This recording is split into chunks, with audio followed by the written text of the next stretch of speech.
morning, and welcome to another episode of Bold TV, powered by Bold Heart Initiative for beautiful, outstanding ladies with disabilities. As always, we come to you every Saturday by 10:30 a.m. with an exciting episode, and today is such a time. Before I go on to introduce today's episode, I would like the ladies in the house to quickly introduce themselves. Good morning, everyone. My name is Constance Onyemechi, a disability rights advocate, a lady with albinism. I reside in the FCT, Federal Capital Territory, Abuja. Thank you. Hello, everyone. Good morning. My name is Afiomitzum. I am a medical lab scientist. I'm based in Rio. I use a wheelchair from spinal cord injury, a member of Bold Hearts Initiative. It's good to be here. Hello, good morning, everyone. My name is Oluwatomisin Adeyefa. I'm based in Abeokuta, Ogun State Capital. I'm a visually impaired person, a broadcast journalist, a sound engineer, and a disability and gender rights advocate. Feels good to be back here. Thank you. I remain Osaki Teresa Georgiou. I reside in Port Harcourt, Rivers State, member of Bold Heart Initiative, work with Fair Care Foundation, civil rights advocate, physical disability, polio survivor. I use crutches. So glad to be here. Thank you. All right, ladies, you are welcome. Today we have an exciting topic, and I also have a lady in the house. I'm hoping she can come on, who is Jerry, the Executive Director of Inclusive Friends Association, based in Abuja, also on this call. She will jump in anytime she is able. All right, like I earlier said, this is Bold TV. We come to you every Saturday by 10:30 a.m. We bring you different conversations, disability issues, disability rights, lifestyle included, topical issues as we move with the times. Except you're living under a rock, then you do not know what's happening in Nigeria currently. And no, I am not speaking about the Naira Note saga. I'm speaking about a civic duty that should take place, and every citizen of this country should be participating in on the 25th of February of this year. And that is the elections. Nigeria elections are around the corner, and it would be very erroneous if we do not speak to the electoral process. We did that in our last episode and want to do further on that particular area. Before I go on, I just forgot to mention that if you want to partner support this program, you are most welcome to do so. Our email is right there on the screen, boldheartnetwork.info@gmail.com. And if you want to watch this episode, past episodes, you can do so on our Facebook channel. You can do so on our Facebook channel, and that is www.youtube.com/@boldtv_boldhearts. And you can also view our past episodes, including this one, on our Facebook channel. That's www.facebook.com/boldheartsnetwork. So please comment, share, like, subscribe. We appreciate you. All right, so this particular episode, we are focusing on the elections, and we have tagged it Peaceful Elections. Stay safe. Peaceful elections, stay safe. Like I said, on the 25th of February this year, Nigerians all over the country will be exercising their civic rights by casting their votes. Today, we're going to look at what the Electoral Act speaks to. We're going to talk about some tips to stay safe, etc., and the ladies are going to do it justice. So by way of introduction, to those who may not know, the thing that is different for us in the disability community in this particular electoral process is the fact that a lot was done intentionally by different civil society organizations, by different organizations for persons with disabilities, to ensure that these particular elections were more inclusive. Of course, the work did not start in this year. It started even previous years, but we can categorically say that this particular year, it's better for persons with disability. One of such provisions is the Electoral Act, which was signed in March of 2022, and also the INEC framework on access and participation of persons with disabilities in the electoral process that came out. Now, just to mention that what these documents have helped us to do, because the act came out, the framework came out in 2018, but what this has helped us to do is that it has helped us as a group to have legal documents to really ensure or to insist on our rights as enshrined in the UNCRPD on political participation, as well as the National Act. And so we're going to speak to some of these issues just to let us know that this year, voting is inclusive intentionally for persons with disabilities. So my ladies, turning the conversations over to you, I'd like to ask, what are some of the provisions of the Electoral Act? I mentioned that the Electoral Act was signed this year, March 2022. And maybe if you don't have access to the Electoral Act, we also have the INEC framework on access and participation of persons with disabilities in the electoral process. So what are some of the provisions in this act? So you can just mention one. I'd like to ask Affion to please open this, just mention one of the provisions in either the Act, Electoral Act, or the framework. Go ahead. The Electoral Act on for persons with disability states that the people who are visually impaired or have any other form of disability, that the accessible and inclusive forms of information and materials should be provided for them so that they are able to exercise their rights. Like, for example, for visually impaired people, Braille should be made available. For those who may have mobility impairment, they should be allowed to have someone assist them, someone that they choose to assist them to enable them to vote. So that's just one of the things that they mentioned. Okay, so Affion is speaking to Article 54, Section 1, where it says a voter with visual impairment or other forms of disability who is otherwise unable to vote or, carry out an independent process is eligible to some form of assistance and provision of materials to enable them vote. One of the provision of the Electoral Act, I would say now, is when it comes to queue, that you will not be standing on the queue, that you can, once they see person with disability, you will just choose to the front. You can go in and cast your vote without standing on the queue. Thank you. Okay, and I would just like to ask Tomisin to add to that, and then I'll just reel out a few. Tomisin. Okay, so the one I'll be speaking to is accessibility to polling units, polling booths for persons with disabilities. So INEC has, included that for all polling booths, there will be access for voters who are persons with disabilities. So for part of the provision would be having a level ground for some of these polling units, wherein people who use mobility aids can walk in by themselves or guided by someone.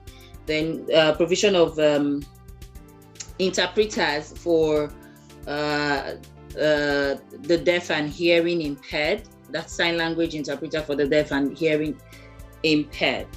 Okay, so one of the provisions INEC has made for persons with disabilities is access to voting materials, which some organizations of persons with disabilities have been able to champion the cause to ensure that voting materials such as the ballot papers are in accessible formats for the visually impaired, and also provisions of magnifying lenses for persons with albinism to be able to see what the logos of the various parties they're interested in and vote wisely. Thank you. All right. Thank you very much. So the ladies have spoken to some of the provisions, and basically a lot of it speaks to access, to ensure political participation for persons with disabilities. just a bit of background so that we know that this year there was a lot of intentionality and inclusion in the electoral process with the INEC framework on access and participation of persons with disabilities in the electoral process. What that actually did was to bring a strategic plan that will make sure, so that it's not just their voicing, so it brought out a strategic plan that spoke to ensuring that persons with disabilities were included. And there's a lot that, that it speaks to. It speaks to MDAs, that's ministries, development, departments and agencies. It speaks to political parties, and it also speaks to even the role of ensuring that there's increased sensitization to ensure that persons with disabilities were able to get their PVCs. And what that this framework actually did was to make the voter participation, that's for the persons with disabilities, it increased our participation in the electoral process. So statistics show that this year, persons with disabilities, we have more persons with disabilities registered who have PVCs. Yeah, I'm showing it off. Who have, and which coming up a lot, because I'm one of those who was not able to get PVC because of inaccess. So yes, testimony time. Yes. So some people are jealous because I have PVC. So what he did was to ensure that the proportion of persons in the disability community, we had more people being able to register and vote. And the process was really easy. All I had to do was appear, and I was assisted to be able to vote. And just to read out, I would like to really read out Article 54, Section 1 and 2.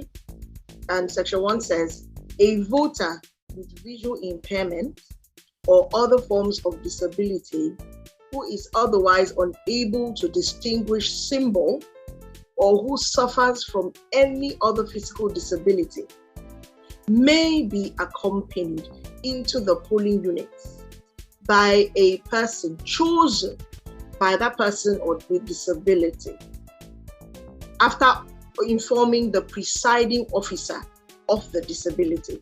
This is very important. After informing the presiding officer of disability, be permitted to accompany that voter into the voting compartment and assist the voter to make his or her mark in accordance with the procedure prescribed by the Commission. We'll come to a bit of that later. Part 2 or Section 2 of the article says, the Commission shall take reasonable steps to ensure that persons with disabilities, special needs, and vulnerable persons are assisted at the polling place by the provision of suitable means of communication, such as Braille, large embossed print, electronic devices, sign language interpretation, or offsite voting in appropriate cases. So this is in the Electoral Act, signed into law, so that everybody knows, every PWD knows their rights. So the question now is, what makes a person an eligible voter? In this country, what are some of the things that makes a person an eligible voter? Okay, thank you very much. One is you must be above 18 years. Thank you. All those underage that have PVC. Beware. So you must be 18 to be able to be an eligible voter in this country. You must own a valid PVC. You must own a valid PVC. That's the personal appeal, yes, voter's card. You must own a voter's card that is valid, and you must be registered as a voter. So your name must be on the INEC register, and also you must own a PVC that is valid, so that when you go, you can exercise your rights. You must be a Nigerian. You can, someone from somewhere else, from another country, cannot come and vote. So you must be an eligible Nigerian voter. So you must be a Nigerian before you can participate in our electoral process. Okay, so for you to be an eligible voter, you must be where your polling booth is. It means that if you have relocated from Bauchi to Nasarawa if you are not duly transferred to Nasarawa, you cannot vote in Nasarawa. You have to either return to Bauchi or wait till you are, duly registered in Nasarawa as a voter. Thank you. Very important point. Just to add to that, you can know if your polling unit by going to the INEC website. All you need to do is, and now it's showing on the screen, all you need to do is type in the information that they need, which is basically your name, your state, your date of birth, and it will show you your polling unit. And this is very important for all voters, including old voters. Please check for where you have your polling unit so that you don't go to where you assume and you are not able to vote. All right, amazing stuff. Those are some very key points to note. Can a person who is a Nigerian in diaspora vote? If you know the answer, you can put it in the comment section. Well, unfortunately, in Nigeria, we have not, gotten to that stage. Ideally, if it was if there was provision for online voting, then they would be eligible as long as they are Nigerian and over 18. But we don't have that yet available. If you're a Nigerian in diaspora and you want to vote, just buy your tickets and get in quickly so that you can vote. Because for now, we are not able to take that vote. All right, thank you, ladies, for these awesome points. So the question now is, now that you have your PVC, it is election morning, what next? Now that you have your PVC and it's election morning, what next? Very, very deep question. For a person with disability, you have your PVC and everything, you wake up that morning. The next thing you should consider, number one, depending on your type of disability, ensure that you have materials that you may need in case, like for example, if you are someone who uses some form of device for your toilet, you may need to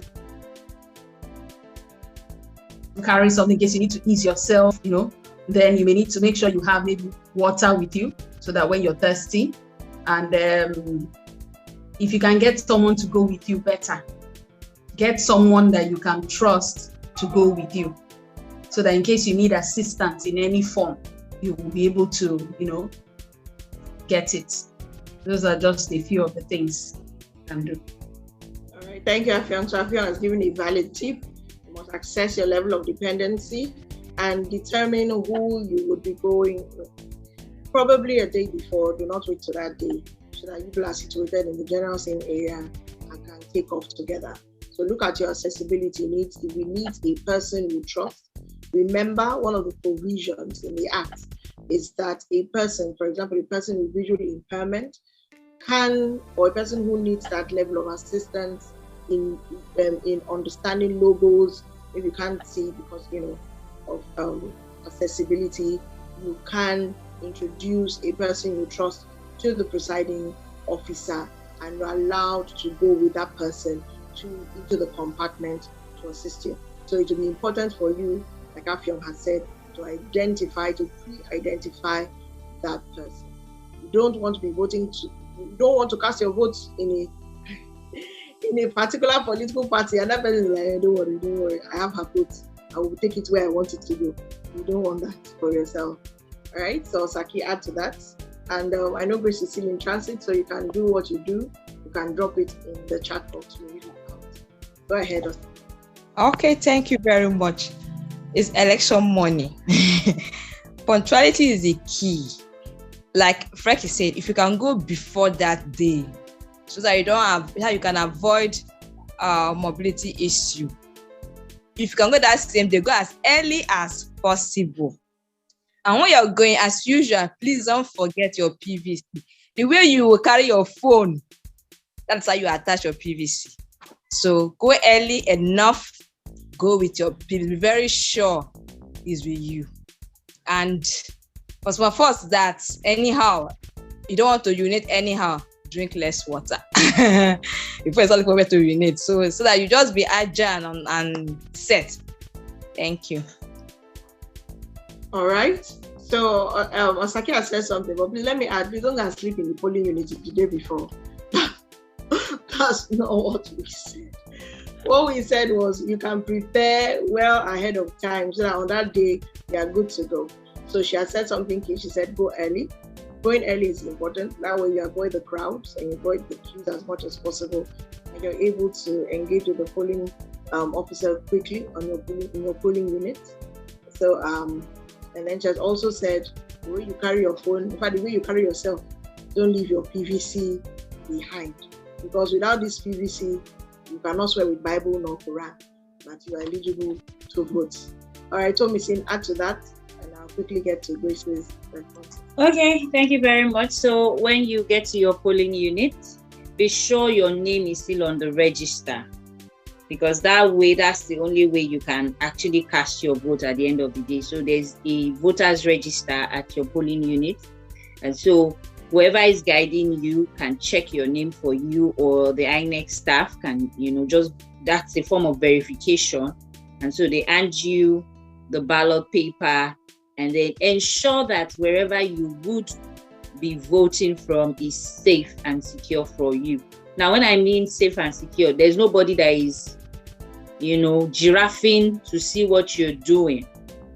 So you might want to talk to your guide about that. There's no INEC staff lurking around or any party agents lurking somewhere and trying to see who you are actually thumbprinting for and all of that. So ensure it is a covered area and you are, safe enough to cast your vote there.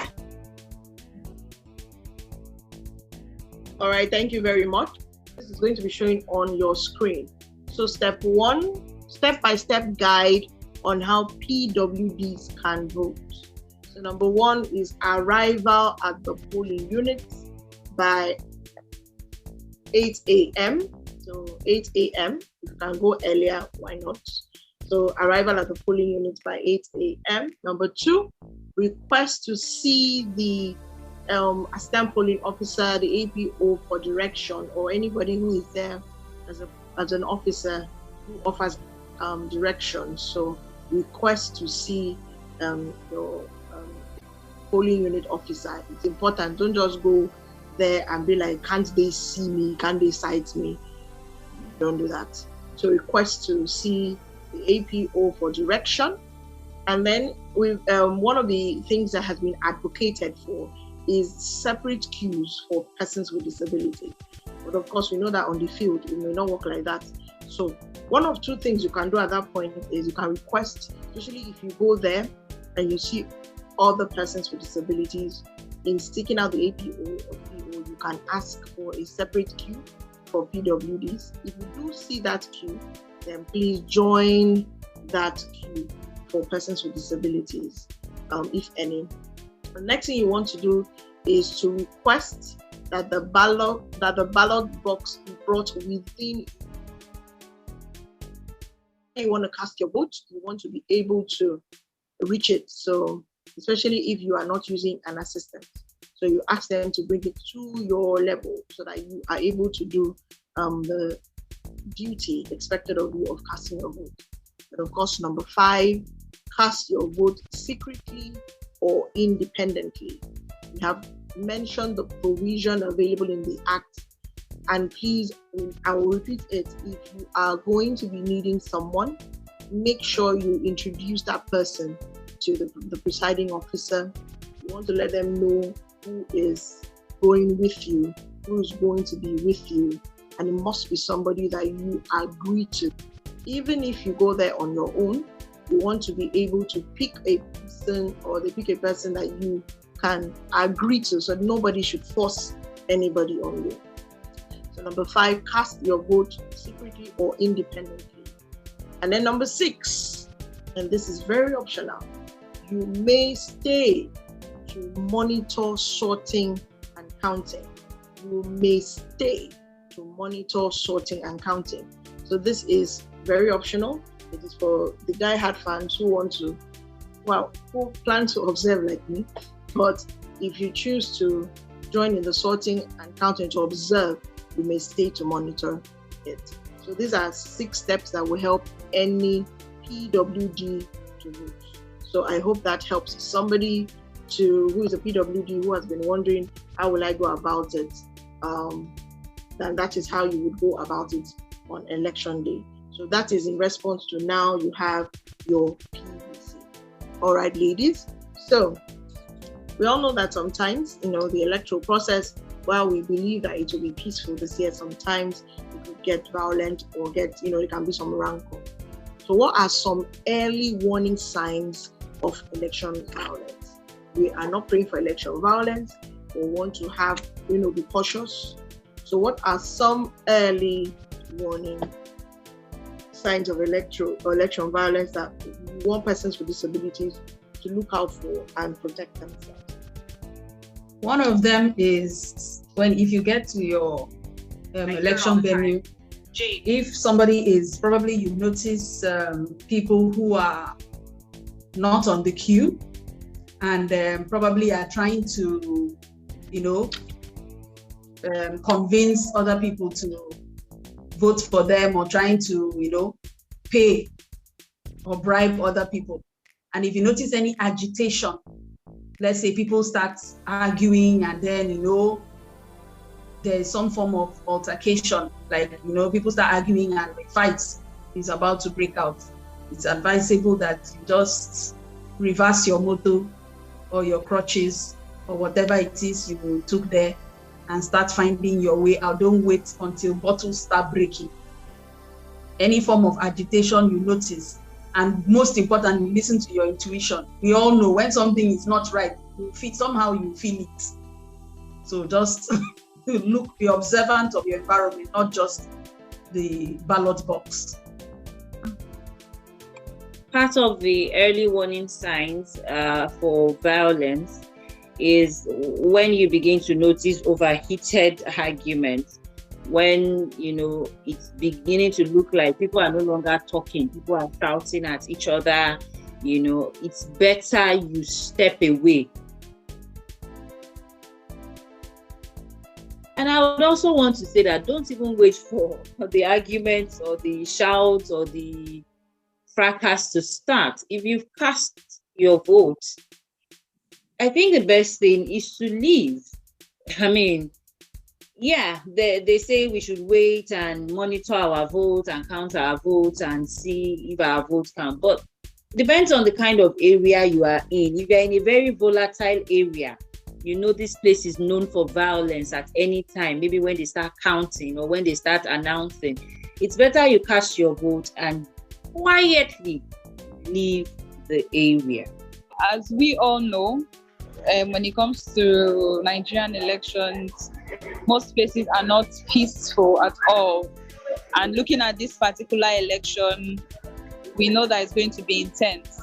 Now, for us as persons with disabilities to be on the safe side, I think we need to, whoever we are going to cast our votes for should be in confidence. It's not something we need to go out there and begin to engage in political discussions, because from history, we know that is what triggers violence. We should be mindful of what we say out there in public in order for us not to be at risk of being attacked. And then, like my colleagues have spoken, if you notice something as early warning signs, you have to leave the place immediately, evacuate your polling units, leave there immediately for your own safety. I think that's all I have to add. Thank you. And just to read from Grace, she says, money scarcity, as we are experiencing now, is what you want to watch out for. Somebody is all of a sudden in your polling unit and flexing new naira notes. It's an early warning sign, because the person is maybe trying to entice vote buying. Influx of unknown faces. One of the things about the polling units is you're expected to be on a ward or where you kind of are familiar with. So if you notice unknown faces, strange faces within your environment. You may want to cast your vote quickly and move away. Another one here is pockets of violence from political parties and supporters. So like I said, if somebody is there and all of a sudden it's time for campaign, that's not the time you should have campaign sales. You want to quickly cast and move away from that place. And then thuggery activities like destruction of campaign materials and hate speeches, are also triggers. And I hope we know that the electronic system, there's going to be accreditation of voters using the BVAS. So you also want to watch at that point. I'm going to play a video that shows what the BVAS is about and for, so that you have understanding whether the BVAS is up, not charged, whatever. There are ways for facial recognition, thumbprint. It's all going to be contained in this upcoming video. So I want you to watch it because it's good that you know about the BVAS that is going to be used to accredit voters. Because we've said you must, apart from having a PVC and going to the polling units, you have to be accredited at the polling units to vote. So watch the video to see what the BVAS is for and how it will be used, and how, because it's important that you're a person with disability and does not mean that it will not be used. So watch that, because it's also a place where there could be triggers, because if the BVAS maybe has an issue, even though there's an alternative, somebody might now want to use that as a cause for disruption. So happy viewing, and we'll be right back. What is the BVAS and how does it work? BVAS is the acronym for Bimodal Voter Accreditation System. It is a technological device introduced by INEC in 2021 to promote credible election and prevent election rigging. It replaced the smart card reader and the Z-pad used in previous elections. The 2022 Electoral Act gives INEC the power to use any technological device for aspects or components of our electoral process. The BVAS is the technological device prescribed by INEC for voter accreditation. Now, the BVAS is used for three major activities. First, during voter registration, the BVAS serves as a voter enrollment device used to register voters. So during the CVR, the BVAS was used to register voters. On election day, the BVAS is used to accredit voters before voting. And lastly, the BVAS is used to upload and transmit election results on election day. Now, for the purposes of accreditation, the BVAS reads the PVC and it authenticates a voter's biometric. So as a voter, the BVAS is used to authenticate your fingerprints as well as your facial identity before you vote. Now, to read the PVC, this is how the BVAS does that function. One, it can scan, the barcode and the QR code at the back of your PVC to determine whether your name is on the voter's register.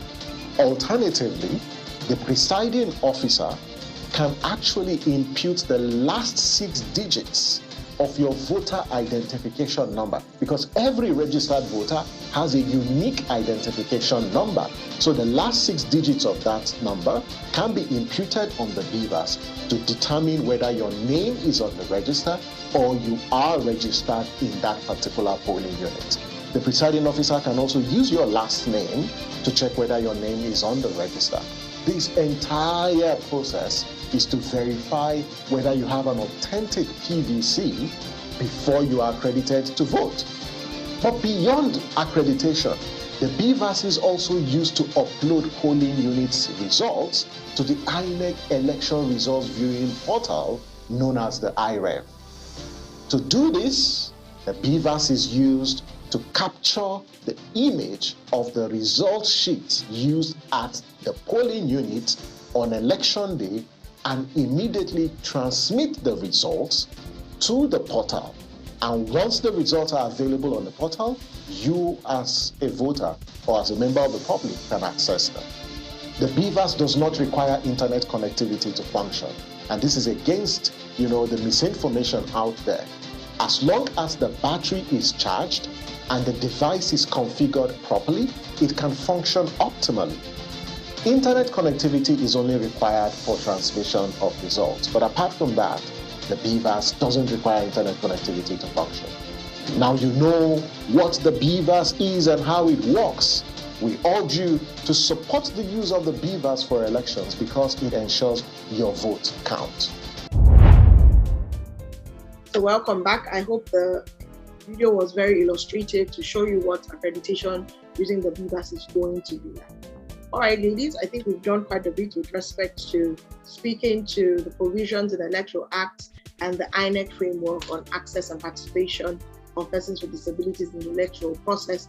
We've also done something where we have spoken to you to say, now that you have your PVC, what next? We've shown you the steps, and we've gone ahead to tell you early warning signs that you need to look out for electoral violence.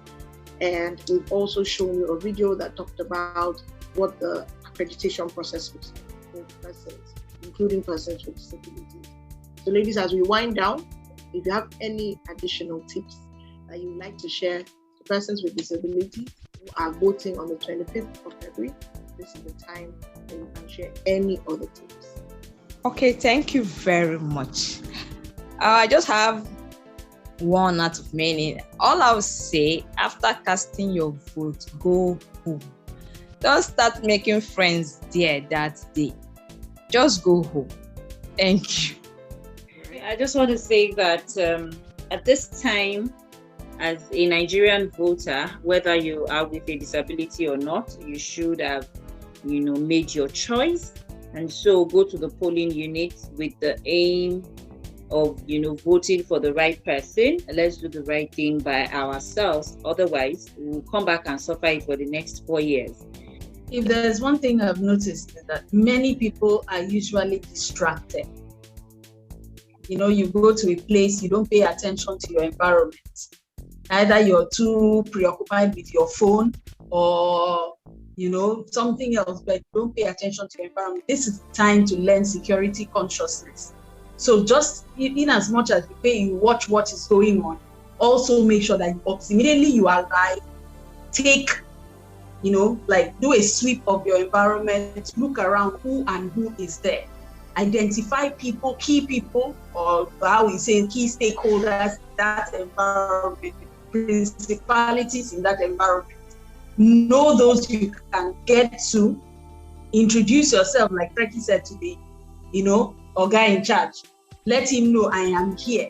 So that if anything happens, you have someone you can turn to that can easily assist you. Watch your environment. Definitely you will get some kind of vibes from certain people, and you will know that either should I stay, let me finish and go. So when you observe your environment, once anything is off, you will definitely know when to leave. So please pay attention to your environment. Don't just be preoccupied. Stop pressing food. Okay, so be self-aware and be aware of your environment as well. That's not the place to be careless about your movement. And we have Grace, the Executive Director of Inclusive Friends Association. So I'll give her the floor to say a few things, and then I'll come back and wrap up. Good morning, everyone.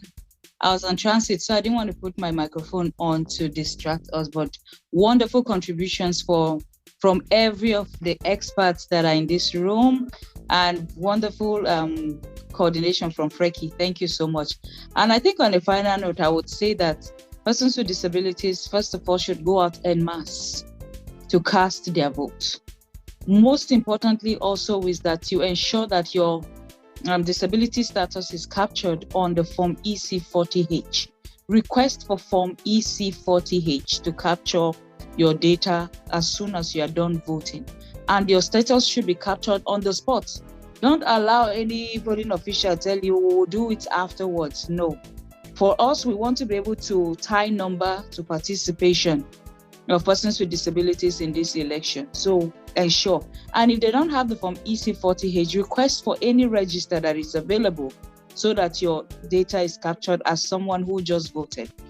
Lastly, I would say that please vote for the person who has your intention at heart. Don't vote tribalism, don't vote religion. Vote for the person who has inclusion issues at heart, captured in their manifestos.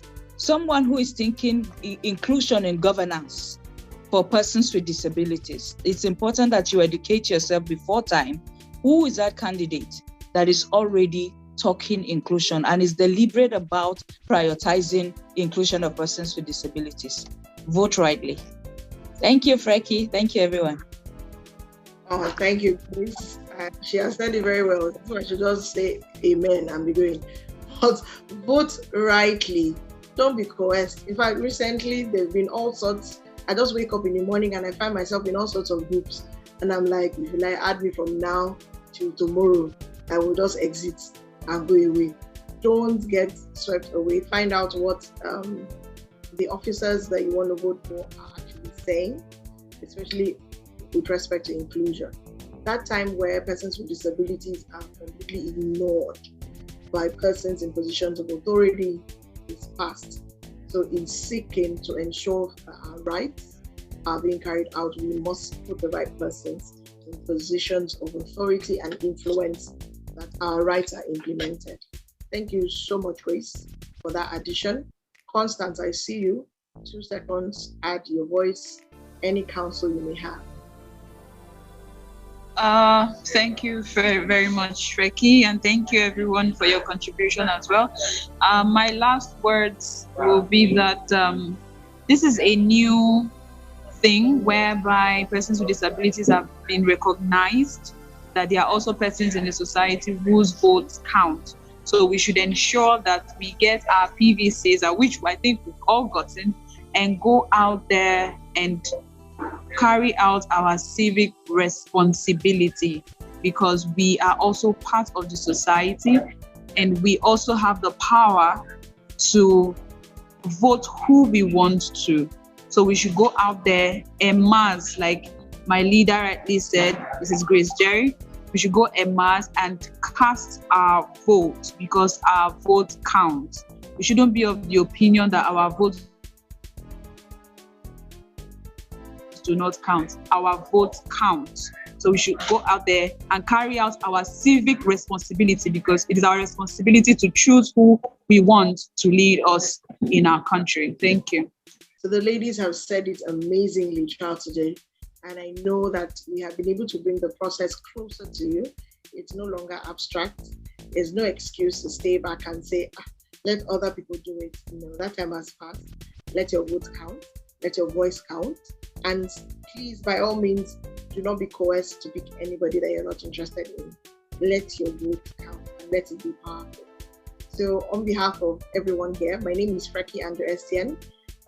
I am the ED of Fake Foundation, a host as well on Bold Hearts, on Bold TV, powered by Bold Hearts Initiative.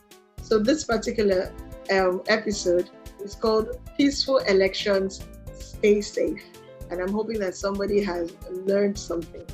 Don't feel bad if you do not have a BBC, or if you are not, very aware at the beginning of the process. There's always time. The next time any elections come around, make sure that you are not left out and that you do the necessary to get your PVC and cast your vote. So 25th of February, come out. Don't be lazy, don't be tired, don't use disability as an excuse. It's no longer an excuse. So until we come your way next week with another amazing episode. That episode is going to be very interesting. Make sure you tune in next week, Saturday.